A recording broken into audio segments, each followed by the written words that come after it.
Una vida sin principios. Por Henry David Thoreau.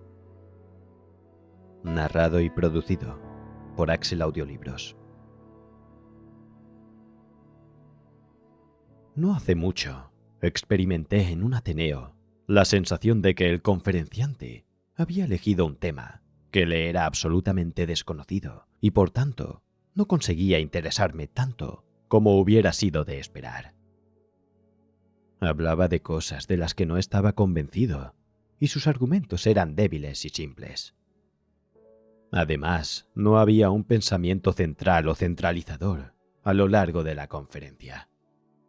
Hubiera preferido que hablara de sus experiencias más íntimas, como haría el poeta. El mayor elogio que me dedicaron en toda mi vida fue cuando alguien me preguntó qué opinaba y esperó mi respuesta. Cuando ocurre algo así, me sorprendo. Aunque por supuesto me agrada, ya que se hace un uso tan poco corriente de mí que siento como si se me conociera y respetara. Normalmente, si alguien quiere algo de mí, es solo para saber cuántos acres mide su tierra, pues soy agrimensor. O, a lo sumo, para saber de qué noticias me he enterado. Nunca parece interesar mi esencia, sino solo mi superficie. Un hombre vino una vez desde bastante lejos para pedirme que diera una conferencia sobre la esclavitud. Pero al hablar con él, descubrí que su camarilla esperaba reservarse 7/8 de la conferencia y solo 1/8 sería para mí. Por lo tanto, decliné la invitación. Cuando se me invita a dar una conferencia en cualquier sitio, pues tengo cierta experiencia en este menester, doy por supuesto que existe un deseo de oír mis opiniones sobre algún tema. Aunque yo sea el mayor chiflado del país, y desde luego no de que me limite a decir solo cosas agradables o aquello de lo que esté de acuerdo el auditorio. Con esas condiciones me comprometo a entregarles una fuerte dosis de mí mismo. Me han venido a buscar y se han comprometido a pagarme. A cambio, estoy dispuesto a entregarme a ellos, aunque les aburra lo indecible. Así pues, ahora os diría algo similar a vosotros, oyentes. Porque vosotros sois mis oyentes y yo no he viajado mucho. No hablaré de gentes a miles de kilómetros de distancia, sino de aquellos que están más cerca de nosotros. Como hay poco tiempo, dejaré de lado la adulación y expondré todas las críticas. Consideremos el modo de cómo pasamos nuestras vidas. Este mundo es un lugar de ajetreo. ¡Qué incesante bullicio! Casi todas las noches me despierta el resoplido de la locomotora. Interrumpe mis sueños. No hay domingos. Sería maravilloso ver a la humanidad descansando por una vez. No hay más que trabajo, trabajo, trabajo. No es fácil conseguir un simple cuaderno para escribir ideas. Todos están rayados para los dólares y los céntimos. Un irlandés, al verme tomar notas en el campo, dio por sentado que estaba calculando mis ganancias. Si un hombre se cae por la ventana de niño y queda inválido, o si se vuelve loco por temor a los indios, todos lo lamentan principalmente porque eso le incapacita para trabajar. Yo creo que no hay nada, ni tan siquiera el crimen más opuesto a la poesía, a la filosofía, a la vida misma, que esté incesante de trabajar. Un tipo codicioso, rudo y violento, de las afueras de nuestra ciudad, va a construir un muro al pie de la colina, rodeando su propiedad. Las autoridades le han metido esto en la cabeza para evitar que origine otros problemas. Y él quiere que me pase 3 semanas allí, cavando a su lado.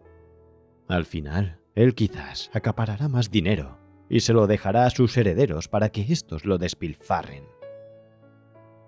Si lo hago, muchos me alabarán por ser un hombre trabajador y laborioso. Pero si me dedico a otras faenas que me proporcionen más beneficio, aunque menos dinero, comenzarán a mirarme como un holgazán. De todos modos, como no necesito una política de trabajo inútil para ordenar mi vida, y no veo absolutamente nada digno de encomio en que este tipo emprenda más negocios de nuestro gobierno u otros gobiernos extranjeros, por muy divertido que le parezca a él o a ellos. Yo prefiero terminar mi educación en una escuela diferente. Si un hombre pasea por el bosque, por placer, todos los días, corre el riesgo de que lo tomen por un haragán. Pero si dedica el día entero a especular, cortando bosques y dejando la tierra árida antes de tiempo, se le estima por ser un ciudadano trabajador y emprendedor. Como si una ciudad no tuviera más interés en sus bosques que el de talarlos. La mayoría de los hombres se sentirían insultados si se les empleara en tirar piedras por encima de un muro y después volver a lanzarlas al otro lado, con el único fin de ganarse el sueldo. Pero hay muchos individuos empleados ahora mismo en cosas menos provechosas aún. Por ejemplo, antes del amanecer, una mañana de verano, divisé a un vecino mío caminando con su yunta de bueyes que cargaban lentamente una piedra grande, colgando del eje. Parecía envuelto en una atmósfera de laboriosidad. Comenzaba su jornada de trabajo y le sudaba la frente. Un reproche para todos los gandules y vagos. Se paró frente al lomo de uno de sus bueyes y dio media vuelta para ostentar su misericordioso látigo mientras ellos avanzaban hacia él. Yo pensé, este es el trabajo que debe proteger el Congreso americano.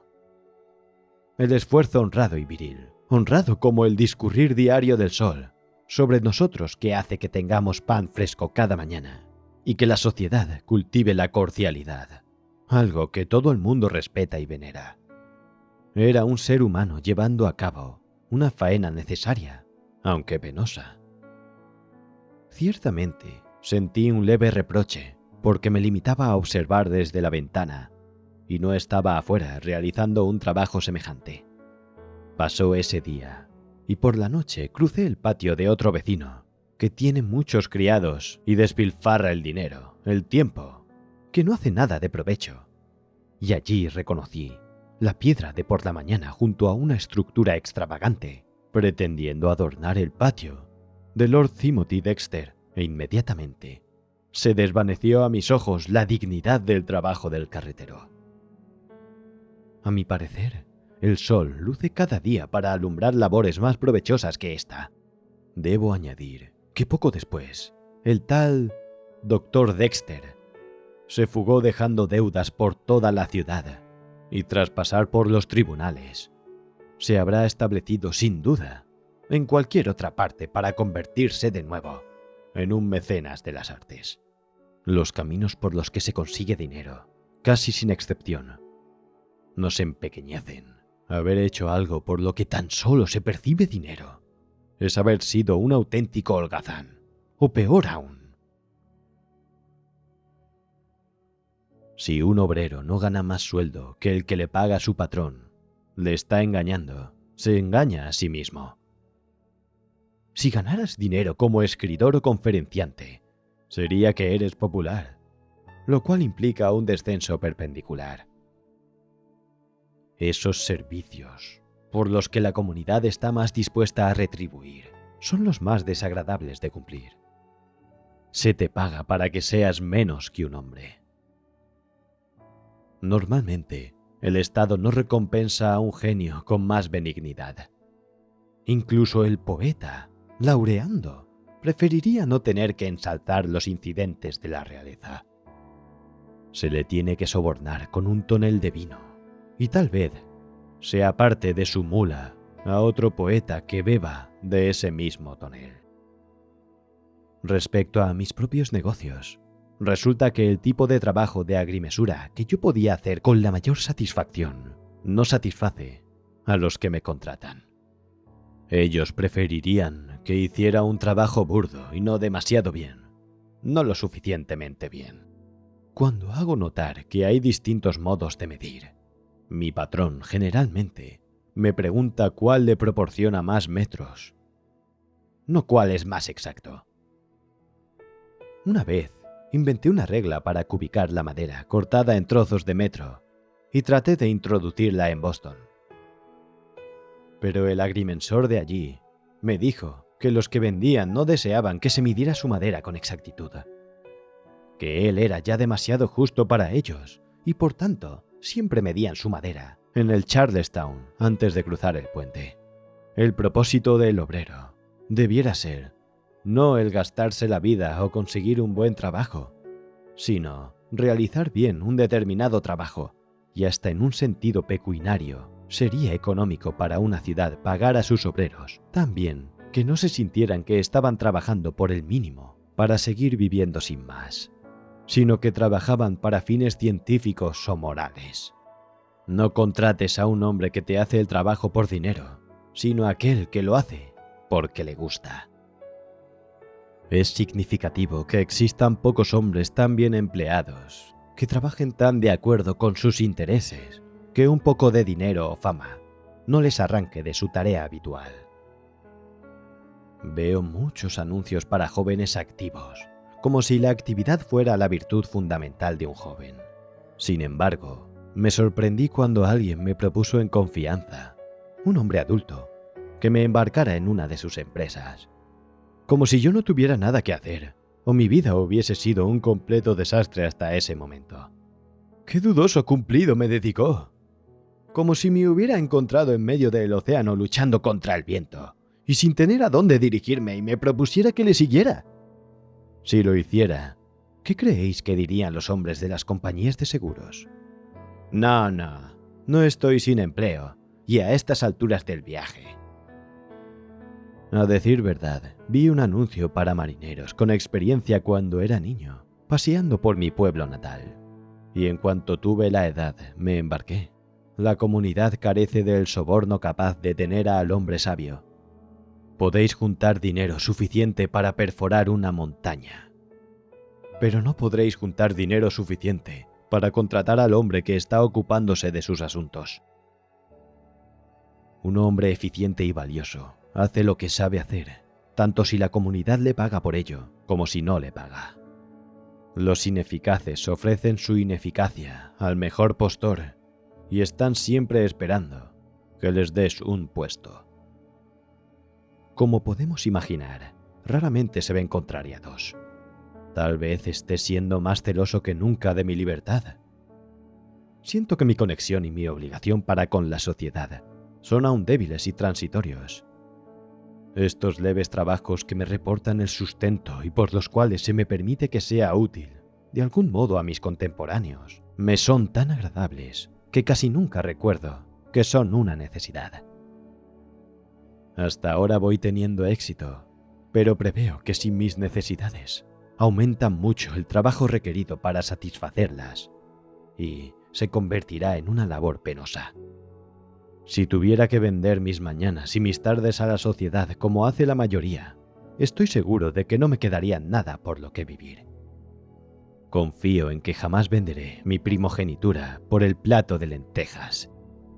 Lo que pretendo sugerir es que un hombre puede ser muy trabajador y, en cambio, no emplear bien su tiempo. No hay mayor equivocación que consumir la mayor parte de la vida en ganarse el sustento. Todas las grandes empresas se automantienen. El poeta, por ejemplo, debe alimentar su cuerpo, al igual que la máquina de vapor del aserradero alimenta sus calderas con las virutas que produce. Debéis ganaros la vida amando, pero lo mismo que se dice de los comerciantes, que 97 de cada 100 fracasan. Así la vida de los hombres, medida por este patrón, es generalmente un fracaso, y se puede predecir el desastre. Haber nacido heredero de una fortuna y nada más no es nacer, sino nacer muerto. Que a uno lo mantenga la caridad de los amigos o una pensión del gobierno, supuesto que se sigue respirando. No importa qué hermosos sinónimos se empleen, es entrar en un asilo. Los domingos el pobre deudor va a la iglesia a hacer recuento de sus bienes y descubre, como es lógico, que sus gastos han sido mayores que sus ingresos. En la Iglesia Católica especialmente, acuden a los confesionarios, se confiesan y renuncian a todo y tratan de volver a empezar.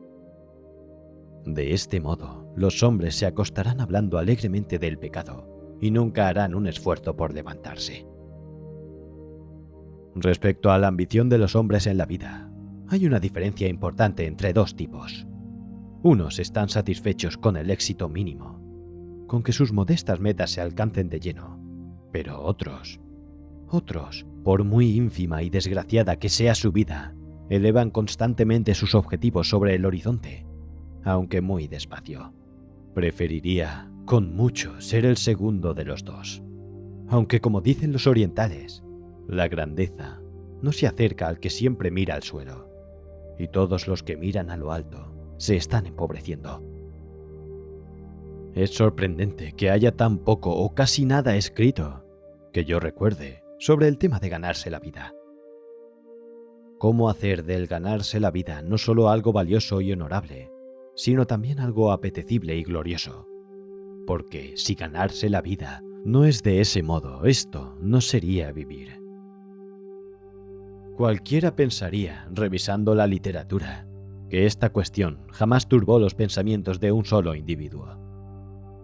¿Sucede acaso que la experiencia de los hombres es tan desagradable que no quieren hablar de ella? La lección más valiosa que enseña el dinero, la que nos ha enseñado el creador del universo con tanto esfuerzo, nosotros nos sentimos tentados a ignorarla. Y en cuanto a los medios de ganarse la vida, es maravilloso lo indiferentes que se muestran los hombres de todas las clases, incluso los llamados reformistas. Tanto los que heredan, ganan el dinero o lo roban. Yo creo que la sociedad no ha hecho nada por nosotros a este respecto y encima ha deshecho lo que habíamos conseguido. El frío y el hambre me parecen más acordes con mi naturaleza que esos métodos que han adoptado los hombres. El adjetivo sabio está por lo general mal aplicado. ¿Cómo puede ser sabio el que no sabe mejor que otros cómo se ha de vivir? ¿No será tan solo un hombre más astuto y más sutil? ¿Opera la sabiduría como el burro en una noria? ¿O por el contrario, nos enseña cómo tener éxito siguiendo su ejemplo? ¿Existe algún tipo de sabiduría que no se aplica en la vida? ¿O es la sabiduría tan solo el molinero que muele la lógica más fina? Es pertinente preguntarse si Platón se ganó la vida mejor, o con mejores resultados que sus contemporáneos, o sucumbió ante las dificultades de la vida como los demás hombres, o le resultó más fácil la vida por mera indiferencia o asumiendo aires de superioridad, o le resultó más fácil la vida porque su tía se acordó de él en su testamento. Las formas con las que la mayoría se gana la vida, es decir, viven, son simples tapaderas, y un evitar el auténtico quehacer de la vida. Y sucede así porque, en primer lugar, no saben. Pero en parte también no quieren hacer nada por aprender algo mejor. La afluencia masiva de buscadores de oro a California, por ejemplo, y la actitud no simplemente de los comerciantes, sino también de los filósofos y los poetas respecto a ella, reflejan el gran desastre de la humanidad. Que tantos esperen vivir de la suerte, y así tener el modo de encargar el trabajo de otros menos afortunados, y todo ello sin aportar nada a la sociedad. Y a eso lo llaman un negocio. No conozco desarrollo más sorprendente de la inmoralidad en el comercio y en los demás procedimientos habituales para ganarse la vida. La filosofía, la poesía y la religión de semejante humanidad no merecen el polvo de un vejín. El cerdo que se ha ganado el sustento hozando, removiendo la tierra, se avergonzaría de tal compañía. Si yo pudiera disponer de la riqueza de todos los mundos levantando un dedo, no pagaría semejante precio por ella. Incluso Mahoma sabía que Dios no ha hecho este mundo en broma. Esto convierte a Dios en un acaudalado caballero que tira un puñado de monedas porque le gusta ver a los hombres arrastrarse por el suelo. La lotería del mundo. La lotería del mundo. Subsistir en el reino de la naturaleza. Algo que debemos echar a suertes. Vaya una crítica. Vaya sátira para nuestras instituciones. La consecuencia será que toda la humanidad se colgará de un árbol. ¿Y esto es lo que nos han enseñado los preceptos de todas las Biblias? ¿Acaso el último invento de la raza humana y el más digno de admiración es un simple rastrillo para la basura? ¿Es bajo estas premisas donde confluyen los orientales y los occidentales? Fue Dios quien nos indicó que ganáramos así la vida, cavando donde no plantamos, y que Él nos recompensaría acaso con una pepita de oro. Dios entregó al hombre honrado un certificado capacitándolo para alimentarse y vestirse, pero el hombre malvado encontró un facsímil del mismo en los cofres de Dios y se apropió de él y obtuvo alimento y vestido como el primero. Es uno de los sistemas de falsificación más extendidos que conoce el mundo. Yo no sabía que la humanidad padeciera por falta de oro. Yo lo he visto en pequeña cantidad. Sé que es muy maleable, pero no tan maleable como el ingenio. Un grano de oro puede dorar una gran superficie, pero no tanto como un grano de buen juicio. El buscador de oro en los barrancos de las montañas es tan jugador como su colega de los casinos de San Francisco. ¿Qué diferencia hay entre revolver el polvo o remover los dados? Si ganas, la sociedad pierde. El buscador de oro es el enemigo del trabajador honrado, sean cualesquiera las restricciones y las compensaciones que haya. No es suficiente que me digas que trabajaste mucho para conseguir el oro. También el diablo trabaja intensamente. El camino de la transgresión puede ser difícil de muchas maneras. El más humilde espectador que vea una mina dirá que buscar oro es una especie de lotería. El oro obtenido de ese modo no es lo mismo que el sueldo honrado de un trabajo. Pero en la práctica olvida lo que ha visto, porque solo percibe el hecho, no el principio, y entra en esa dinámica. Es decir, compra un boleto en lo que resulta ser otra lotería, aunque no tan obvia. Una tarde, después de leer el relato de Howitt sobre los buscadores de oro en Australia, me quedaron grabados en la mente toda la noche los numerosos valles, con sus arroyos, todo cortado por pozos pestilentes de 3 a 30 metros de profundidad y 4 metros de ancho, tan justos como les fue posible cavarlos, y medio cubiertos de agua, el lugar al que se lanzan con furia muchos hombres para buscar fortuna, sin saber dónde deben abrir sus agujeros, sin saber si el oro está bajo su mismo campamento, cavando a veces 50 metros antes de dar con la veta, o perdiéndola por centímetros, convertidos en demonios y sin respetar los derechos de los demás en su sed de riqueza. Valles enteros a lo largo de 50 kilómetros aparecen de repente como paneles de miel por los pozos de los mineros. De tal suerte que cientos de estos mueren allí agotados. Metidos en el agua y cubiertos de barro y arcilla, trabajan allí día y noche y mueren de frío y de enfermedad. Tras leer esto, y habiéndolo olvidado en parte, me puse a pensar, por casualidad, en mi propia vida, que me resulta tan poco satisfactoria, haciendo lo mismo que otros muchos, y con la visión de las excavaciones todavía en mi mente. Me pregunté, ¿por qué no iba yo a lavar oro todos los días? Aunque solo fuera partículas diminutas, ¿por qué no iba yo a trazar una galería hasta el oro de mi interior y trabajar en esa mina? Ahí está nuestro Ballarat y Bendigo. ¿Qué importa que la galería sea estrecha? De todos modos, yo debo seguir el sendero, por muy solitario, estrecho y tenebroso que sea, por donde caminar con amor y respeto. Allí donde un hombre se separa de la multitud y sigue su propio camino. Allí sin duda hay una bifurcación en la carretera, aunque los viajeros asiduos no vean más que un boquete en la empalizada. Su sendero solitario, a campo a través, resultará el mejor camino de los dos. Muchos hombres se apresuran a ir a California y Australia, como si el verdadero oro se encontrara en esa dirección. Al contrario, están yendo justo al lugar opuesto de donde se encuentra. Hacen prospecciones más y más lejos del lugar adecuado, y cuando creen que han triunfado, resulta que son los más desafortunados. ¿No es aurífero nuestro suelo natal? ¿No riega nuestro valle un arroyo que viene de las montañas doradas?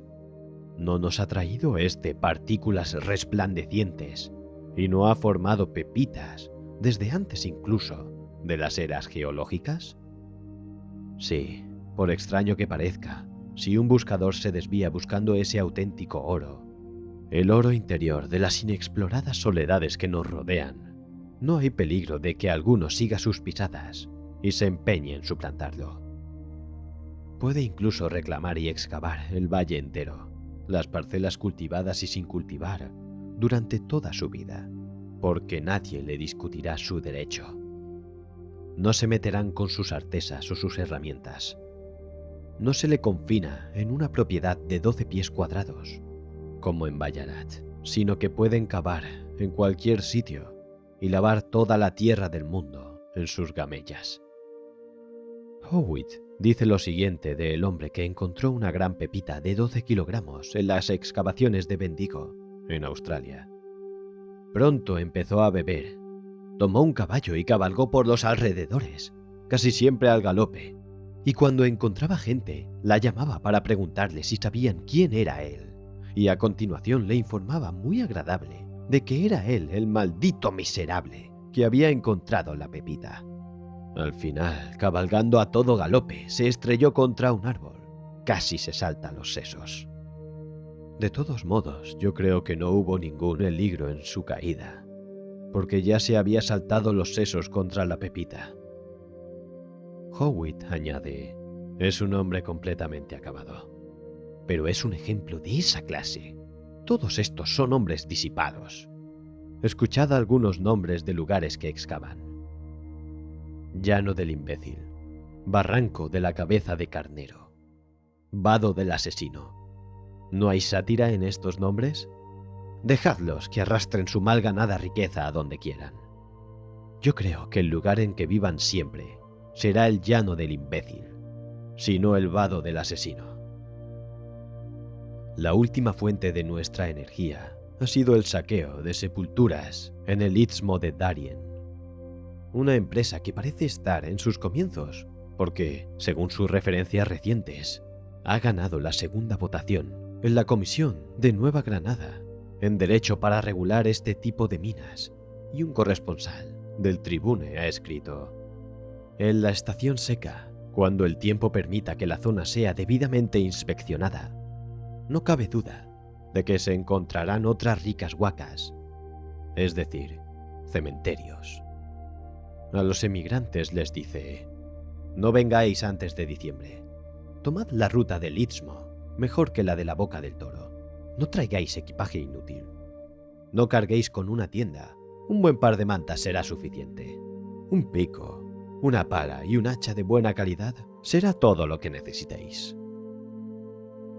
Consejo que bien podría estar sacado de la guía de Berker, y concluye con esta línea en bastardilla y en letras mayúsculas: si os va bien en casa, quedaos ahí. Que muy bien puede interpretarse: si estáis sacando bastante dinero de los expolios de los cementerios de vuestro estado, quedaos ahí. ¿Por qué ir a California por un lema? California es la hija de Nueva Inglaterra, criada en su propia escuela y en su iglesia. Es sorprendente que de entre todos los predicadores haya tan pocos maestros de moral. Los profetas están dedicados a perdonar el comportamiento de los hombres. Muchos reverendos de edad avanzada, los Illuminati de esta era, me dicen con una sonrisa amable y cordial, entre un suspiro y un estremecimiento, que no sea demasiado blando con estas cosas. Que lo aglutine todo, es decir, que haga con todo esto un lingote de oro. El mejor consejo que he oído sobre estos temas era rastrero. A grandes rasgos era esto: no merece la pena emprender una reforma del mundo en ese particular. No preguntes cómo se consigue la mantequilla para tu pan. Se te revolverá el estómago al enterarte, y cosas parecidas. Le sería mejor a un hombre morir de hambre que perder su inocencia en el proceso de conseguir el pan. Si dentro del hombre sofisticado no hay otro ingenuo, entonces se trata de uno de los ángeles del diablo.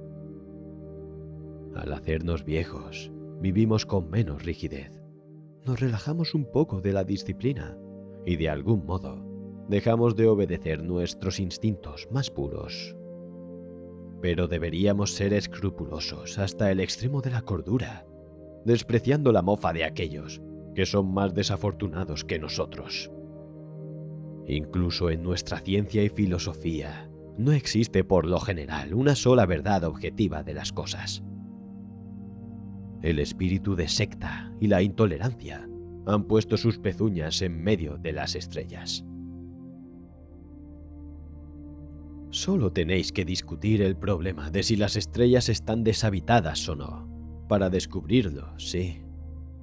¿Por qué tenemos que embadurnar los cielos como hicimos con la Tierra? Fue triste descubrir que el Dr. Kane era masón y que Sir John Franklin lo era también. Pero es más duro aún pensar que posiblemente esa fue la razón por la que el primero fue en busca del segundo. No hay ninguna revista popular en este país que se atreva a publicar la opinión de un niño sobre cuestiones de cierta importancia, sin hacer algún comentario. Todo debe someterse a los doctores en teología. Yo preferiría que los sometieran a la opinión de los arrepiezos. Uno vuelve del funeral de la humanidad para asistir a un fenómeno natural. Una pequeña idea entierra a todo el mundo. No conozco a casi ningún intelectual que sea tan abierta y auténticamente liberal, que pueda hablar con libertad en su presencia. La mayoría de aquellos con el intento de hablar pronto se ponen a atacar en una institución en la que tienen algún interés. Es decir, tienen un punto de vista particular, no universal. Interpondrán continuamente su propio tejado con un estrecho tragaluz para ver el cielo, cuando es el cielo lo que deberían contemplar sin obstáculo alguno. Yo os digo, quitad de en medio vuestras telarañas, limpiad vuestras ventanas. En algunos ateneos me dicen que han aprobado la exclusión del tema de la religión, y si estoy yo tocando este tema o no. He llegado a tener mucha experiencia y he hecho todo lo posible para reconocer con franqueza mi propia vivencia de la religión, de tal modo que mi auditorio nunca sospecha el origen de mis ideas. El conferenciante era tan inofensivo para ellos como la luz de la luna. En cambio, si les hubiera leído la biografía de los grandes pícaros de la historia, habrían pensado que había escrito las vidas de los diáconos de su iglesia. Por lo general, la pregunta es: ¿de dónde vino usted? ¿A dónde va? Hay una pregunta más pertinente aún que oí hacer una vez a 2 personas de mi auditorio. ¿A favor de qué es la conferencia? Todo mi cuerpo se estremeció. Para ser imparcial, los mejores hombres que conozco no están tranquilos, no son todo un mundo en sí mismos. En general, se preocupan de los modales y adulan y estudian las situaciones con más perspicacia que el resto. Seleccionamos el granito para los cimientos de nuestras casas y establos. Construimos vallas de piedra, pero nosotros no nos asentamos sobre un entramado de verdad gratínica, la más elemental roca primitiva. Nuestras vigas están podridas. ¿De qué pasta está hecho ese hombre que no se corresponde en nuestro pensamiento con la verdad más pura y sutil? A menudo acuso a mis mejores amigos de una inmensa frivolidad, porque mientras que hay buenos modales y cumplidos que no respetamos, no nos enseñamos unos a otros las lecciones de honradez y sinceridad que enseñan los animales o las lecciones de estabilidad y solidez que proceden de las rocas. La culpa es, sin embargo, habitualmente mutua, porque, por lo general, no exigimos más unos de otros. Esa agitación en torno a Kossuth, observad qué típica. Pero qué superficial fue. Simplemente otro tipo de política o de baile. Se le dedicaron discursos por todo el país. pero todos expresaban la opinión o la falta de opinión de la multitud sin más. Nadie mantuvo la verdad. Se agruparon en una camarilla como de costumbre. Unos se apoyaban en otros y todos juntos en nada. Del mismo modo, los hindúes colocan el mundo sobre un elefante, el elefante sobre una tortuga y la tortuga sobre una serpiente, y no tienen nada que poner bajo la serpiente. Como fruto de toda esa agitación, tenemos el sombrero de Kossuth. Así de vacía e ineficaz es nuestra conversación cotidiana. Lo superficial lleva a lo superficial. Cuando nuestra vida deja de ser íntima y privada, la conversación degenera en simple cotilleo. Es difícil conocer a un hombre que te cuente una noticia que no haya aparecido en un periódico o que no se la haya contado su vecino. Y la mayoría de las veces la única diferencia entre nosotros y nuestro amigo es que él ha leído el periódico o ha salido a tomar el té y nosotros no. En la misma medida que nuestra vida interior fracasa, vamos con más constancia y desesperación a la oficina de correos. Puedes estar seguro de que el pobre tipo que se aleja con mayor número de cartas, orgulloso de su abultada correspondencia, no ha sabido nada de sí mismo desde hace tiempo. Yo creo que leer un periódico a la semana es ya demasiado. Lo he intentado recientemente y me parecía que todo este tiempo no había vivido en mi religión natal. El sol, las nubes, la nieve, los árboles no me dicen tanto. No puedes servir a dos amos. Requiere más de un día de atención conocer y poseer el valor de un día. Podemos, con razón, avergonzarnos de decir las cosas que hemos leído u oído. No sé por qué mis noticias tienen que ser tan triviales, teniendo en cuenta que abrigamos sueños e ilusiones. Nuestro progreso no debería ser tan insignificante. Las noticias que oímos no son, en su mayoría, interesantes. Son repeticiones vacías. A menudo nos sentimos tentados de preguntar: ¿por qué se da tanto énfasis en una experiencia personal que hemos tenido? ¿Por qué después de 25 años tenemos que volver a encontrar en nuestro camino a Hobbins, registrador de sucesos? ¿No hemos avanzado ni un centímetro acaso? Así son las noticias diarias.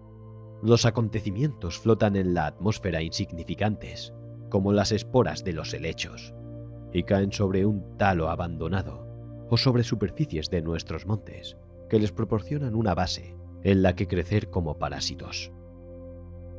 Deberíamos librarnos de tales noticias.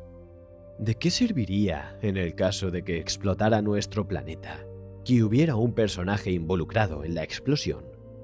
Si somos sinceros, no tendremos la menor curiosidad por tales sucesos. No vivimos para divertirnos estúpidamente. Yo no correría a la vuelta de la esquina para ver el mundo explotar. Todo el verano e incluso el otoño, tal vez os hayáis olvidado inconscientemente del periódico y de las noticias. Y ahora descubrís que era porque la mañana y la tarde estaban llenas de noticias.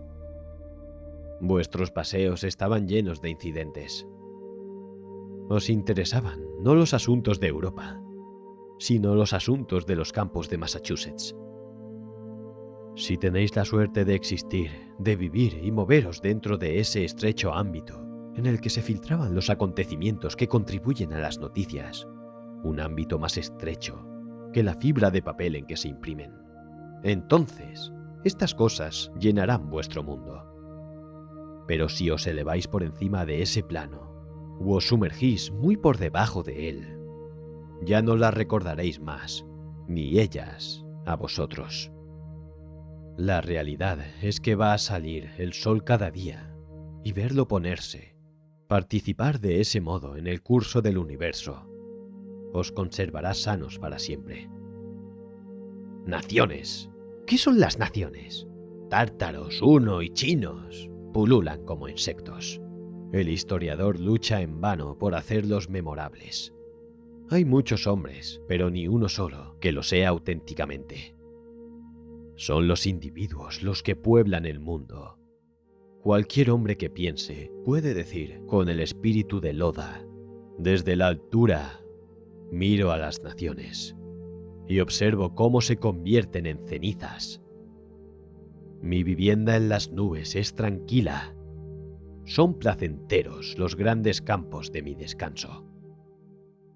Os lo ruego, dejadnos vivir sin ser arrastrados por perros, como hacen los esquimales cruzando a través de colinas y valles y mordiéndose las orejas unos a otros.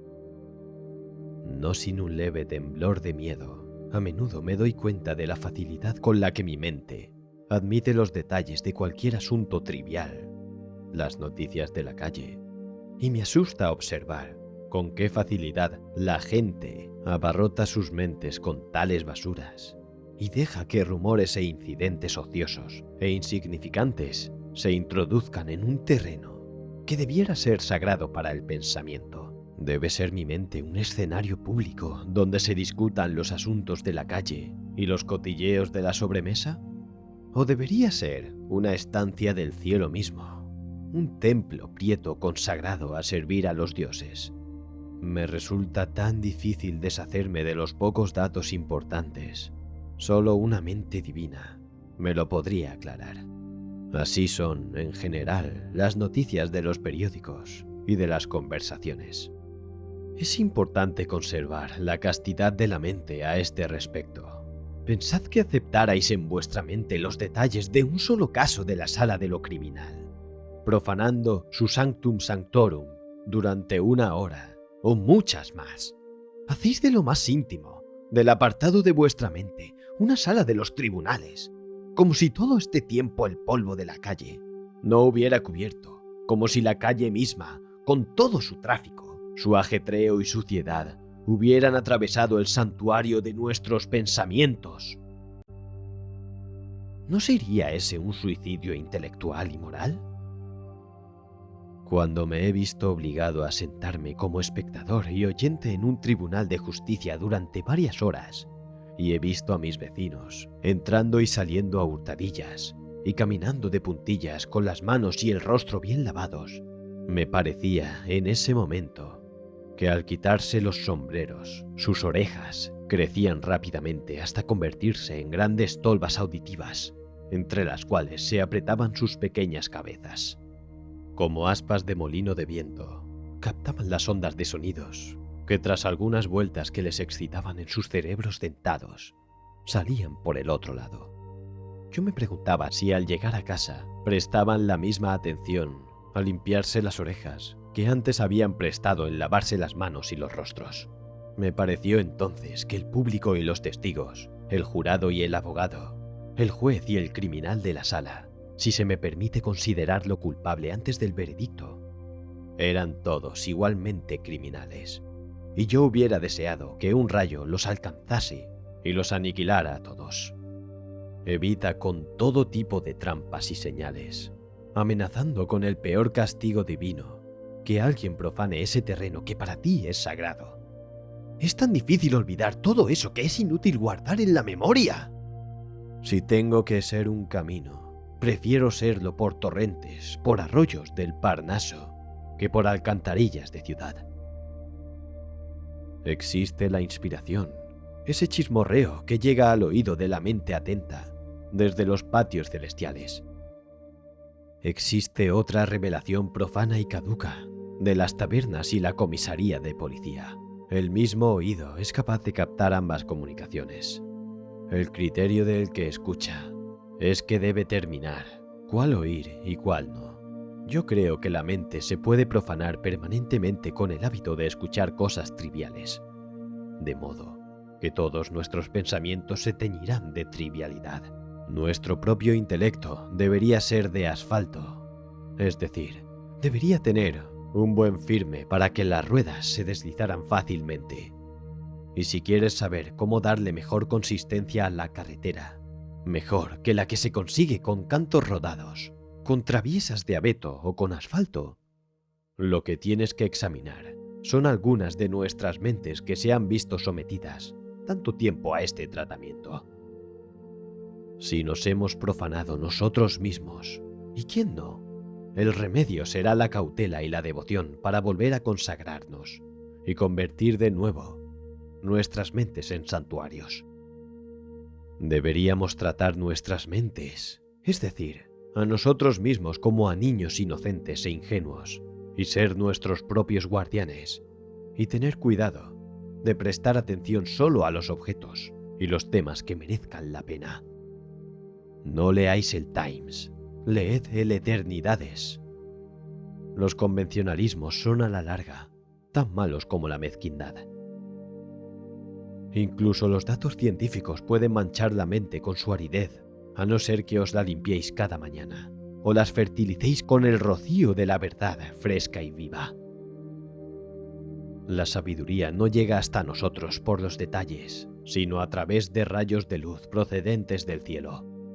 Sí, todo pensamiento que cruza la mente comporta un desgaste irreversible y un profundizar los baches que, como en las calles de Pompeya, daban muestra del uso que se les dio.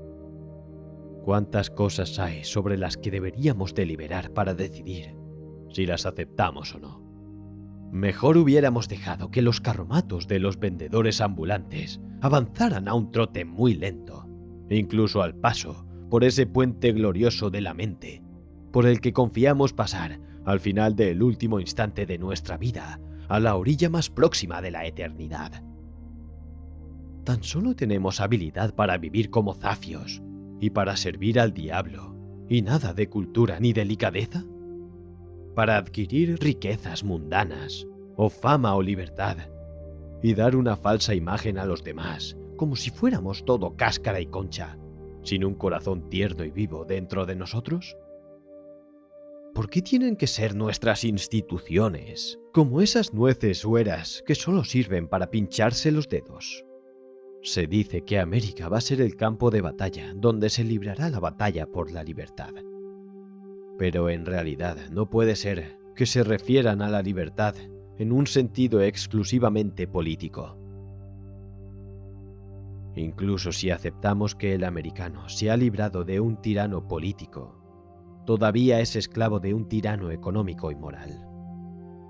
Ahora que la república, la res pública, está instituida, es hora de buscar la res privata, los asuntos privados, para cuidar de que, como el Senado romano aconsejaba a sus cónsules, ne quid res privata, detrimenti caperet, los asuntos privados no sufran deterioro alguno.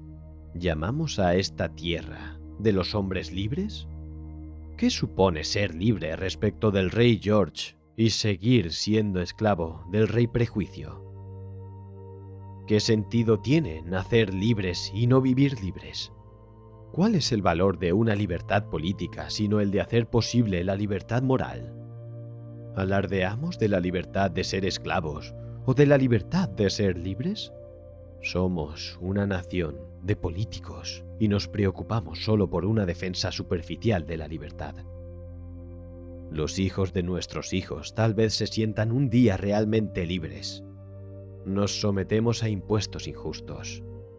Hay un grupo de entre nosotros que no está representando. Son impuestos sin representación. Nosotros alojamos las tropas, a tontos y ganado de todas clases. Alojamos nuestros cuerpos vastos en nuestras pobres almas, hasta que los primeros consumen toda la sustancia de las segundas.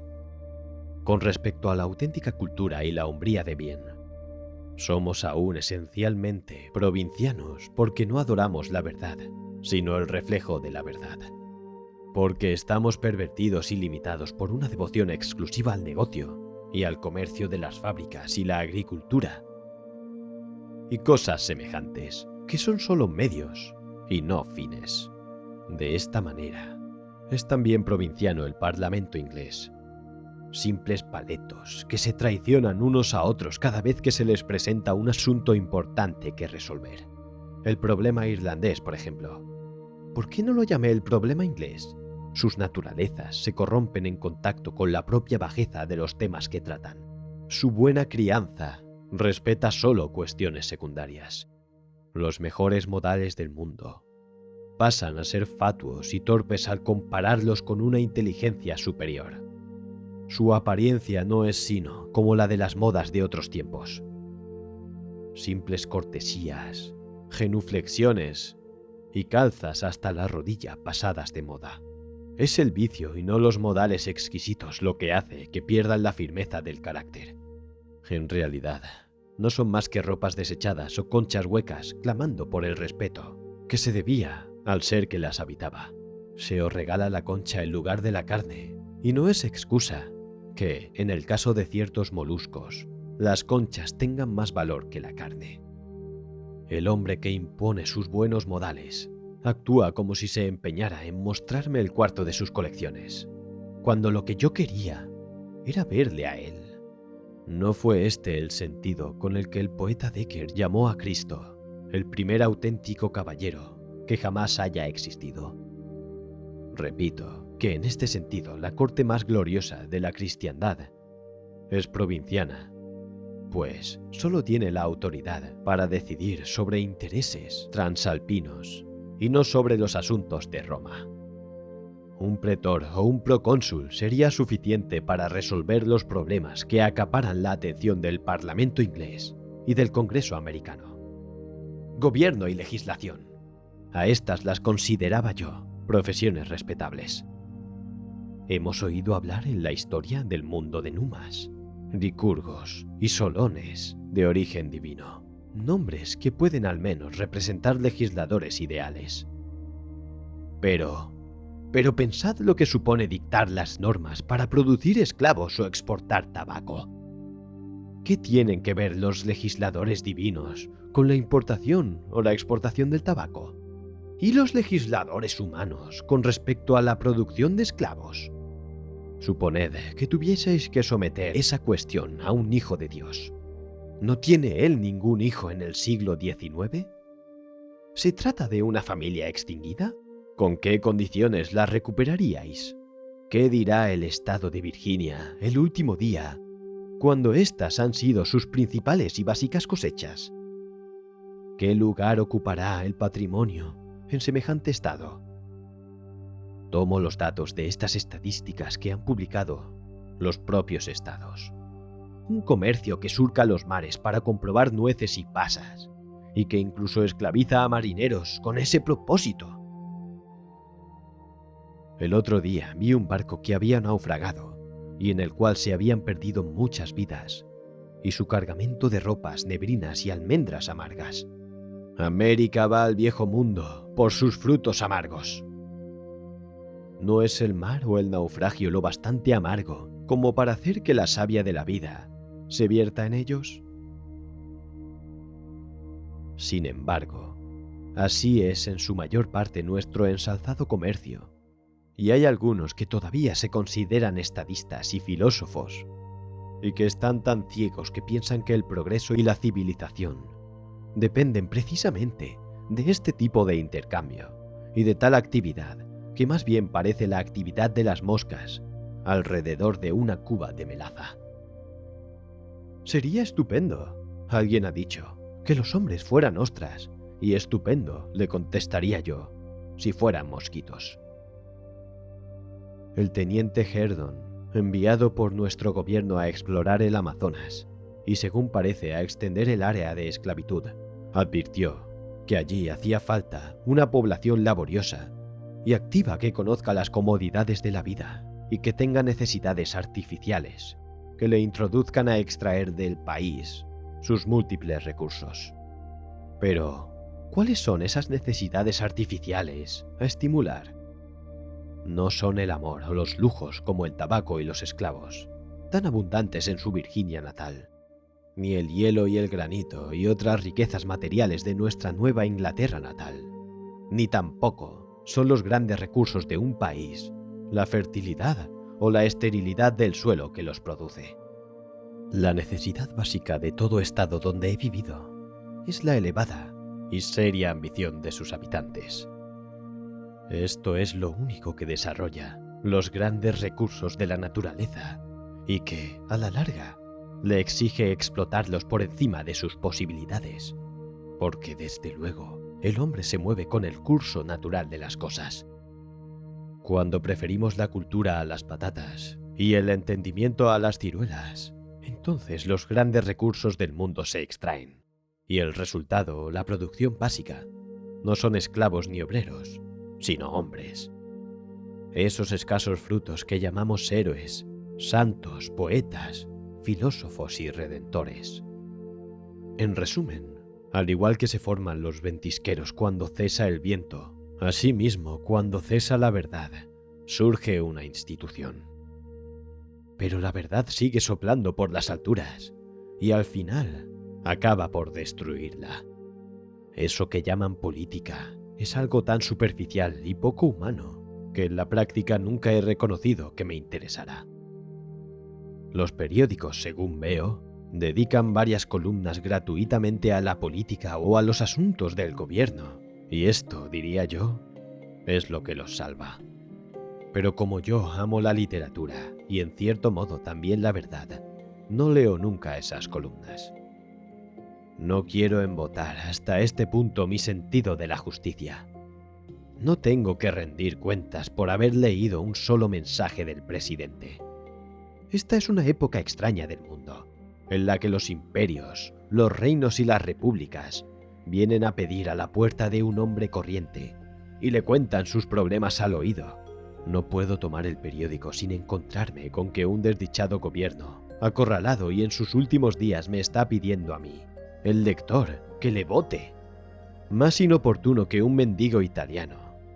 Y si se me ocurre leer su certificado, escrito tal vez por el secretario de un comerciante benévolo, o por el patrón del barco que le trajo, puesto que no sabe ni una palabra de inglés, probablemente me informaría de la erupción de un Vesubio o el desbordamiento de un pozo, verdadero o inventado, que le redujo a esa situación.